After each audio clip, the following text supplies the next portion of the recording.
অবসরপ্রাপ্ত শিক্ষকের ফাঁকা বাড়িতে চুরির ঘটনায় ব্যাপক চাঞ্চল্য। শুক্রবার ঘটনাটি সামনে আসতে শোরগোল পড়ে যায় মানিকচকের মথুরাপুর অঞ্চলের কাঁকড়িবাঁধা গ্রামে। বাড়ি থেকে নগদ টাকা, অলংকার ও ঘরোয়া সামগ্রী নিয়ে পালিয়েছে দুষ্কৃতীরা বলে জানিয়েছেন পরিবারের সদস্যরা।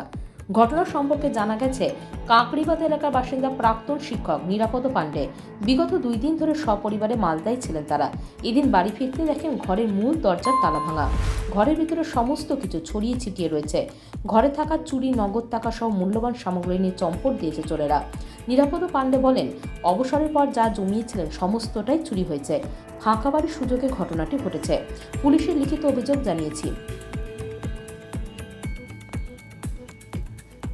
কাপড় ছিল, সব কাপড় বার করে দিয়ে ভালো ভালো শাড়ি তুলে রাখা ছিল। মানিকচক থানার আইসি পার্থসারথী হালদার বলেন, চুরির ঘটনায় তদন্ত ইতিমধ্যে শুরু হয়েছে। খুব শীঘ্রই দুষ্কৃতীদের গ্রেপ্তার করা হবে। বেসিক্যালি মালদাতে যাওয়া আসা করি মথুরাপুর থেকে।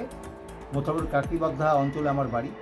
ঠিক মালদা থেকে এসে দেখি যে আমার দরজা, যে আমার মেন ঘরের যেটাতে আমি তালা বন্ধ করি আর কি, সেটা দেখি যে ভাঙার কারণে আমার একটু সন্দেহ হলো যে কী ব্যাপার, আমি কি চাবি বন্ধ করিনি। তারপরে দেখি যে না, এই তো ভাঙা আছে। তারপরে ভেতরে ঢুকলাম, দেখি ছন্ন বিচ্ছন্ন অবস্থায় লাইট টাইট তার সব কিছু ছেঁড়া রয়েছে, বাক্স সব খোলা আছে, যতগুলো কাপড় চোপড় যা একটু জমানো আমার 30 বছর সার্ভিস লাইফের যা জিনিস ছিল, বাসনপত্র, ছোটোখাটো বাচ্চাদের গয়না টয়না এবং ভালো জামা কাপড়, শাড়ি, এগুলো তন্ন করে যতগুলো যা ছিল, এবং আমার বিয়ের কিছু জিনিস, এগুলো নিয়ে চলে যায়। কিছুই রাখেনি। হ্যাঁ, থানা কালকেই আমি জানিয়েছি সন্ধ্যার সময় ইমিডিয়েট, এবং থানাতে রিপোর্টও করেছি।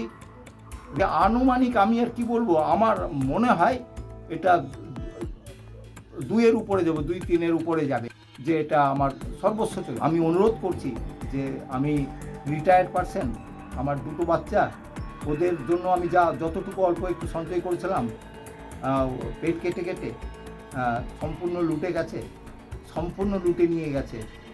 এটার জন্য বিহিত সমাজকে সুষ্ঠুভাবে যেন চলে, আমি ছাড়া অন্য বাড়িতেও হতে পারে, অন্য কারো ক্ষতি হতে পারে। Bureau news, Bangla Times.